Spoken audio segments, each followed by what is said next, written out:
అమ్మమ్మ చేతి వంటలకు స్వాగతం.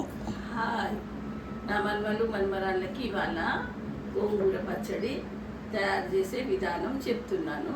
చూడండి బిడ్డ, మీరంతా పుల్లగా ఉంటుంది. అది చిన్నపిల్లలకైనా ప్రెగ్నెన్సీ వాళ్ళకైనా చాలా బాగుంటుంది తింటే. చేసినాక చూడండి. ఇది గోంగూర పచ్చడి కోసము ఒక 5 కట్టలు తెప్పించుకున్నాము. 2 గిన్నెలు అయితే కంపల్సరీ పెట్టుకోండి, వాటర్ పోసుకొని. ఒక గిన్నెల నీళ్ళల్లో, చాలా నీళ్ళల్లో ఇట్లా అద్దుకుంటా ఇంకో గిన్నెలో వేయాలి. అది నైట్ అంతా బట్ట మీద వేసి పొద్దున్న తీసుకోవాలి.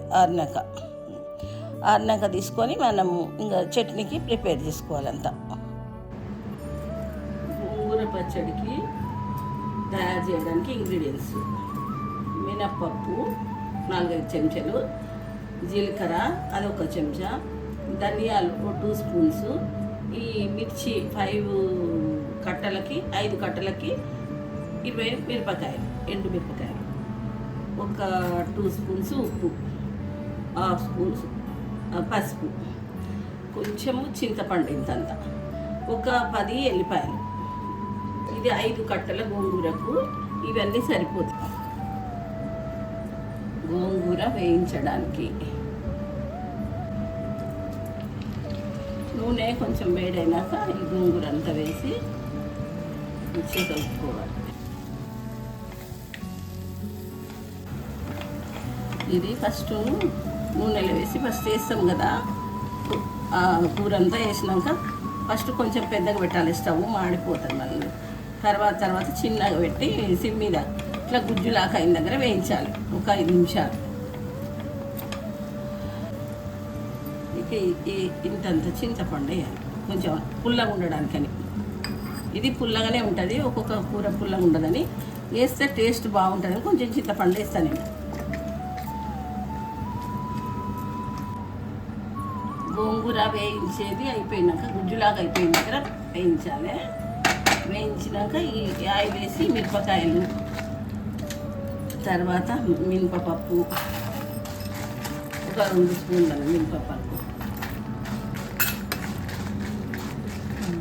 ధనియాలు 2 స్పూన్లు,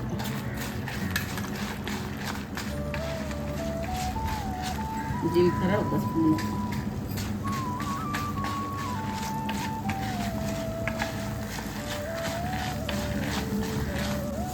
ఈ మిరపకాయలు, పప్పు, ధనియాలు, జీలకర్ర అవన్నీ వేస్తే మంచిగా స్మెల్ వస్తుంది. ఆ స్మెల్ వచ్చినాక తీయాలి. ఎల్లిపాయలు కూడా వేసుకోవాలి లాస్ట్లో. వేసుకొని కలిపి స్టవ్ బంద్ చేసేయాలి. ఇది అంతా గ్రైండర్కి వేయాలి. 1 స్పూను పసుపు,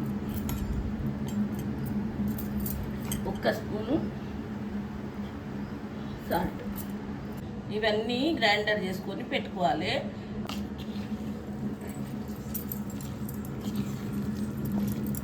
అవన్నీ కలిపి మళ్ళీ గ్రైండర్ చేయాలి. గోంగూర పౌడర్ అంతా మొత్తము గ్రైండర్ చేసినాక ఇది పోరింపు గింజలు అన్నమాట. ఇవన్నీ 2 ఎల్లిపాయలు, అన్నీ పోరింపు గింజలు పెట్టి